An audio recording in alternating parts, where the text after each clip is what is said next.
জায়গা পরের জমিন ঘর বানায় আমি রই, আমি তো সেই ঘরের মালিক নই। পরের জায়গা পরের জমিন ঘর বানায় আমি রই, আমি তো সেই ঘরের মালিক নই।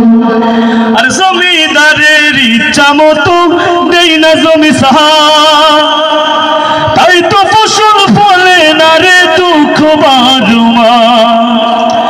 আমি খাজনা পাতে সবই দিলাম, তবু জমিন আমার হয় যে নীলা। আমি চলে যে তার মন জুগায়া, চলে যে তার মন জুগায়া, দাখিলায় দিলে না সই, আমি তো সেই ঘরের মালিক নই। বলো পরের জায়গা পরের জমি ঘর বানায় আমি রই, আমি তো সেই ঘরের মালিক নই। আমার যুবক ভাইদেরকে আমি আমার কাছে আসার জন্য অনুরোধ করব। আমার যুবক ভাইরা সবাই দাঁড়ায় যাই, নারায়ে তাকবীর, নারায়ে তাকবীর, নারায়ে তাকবীর। গাওয়া যাবে আমার সাথে ইনশাআল্লাহ। মনে বড়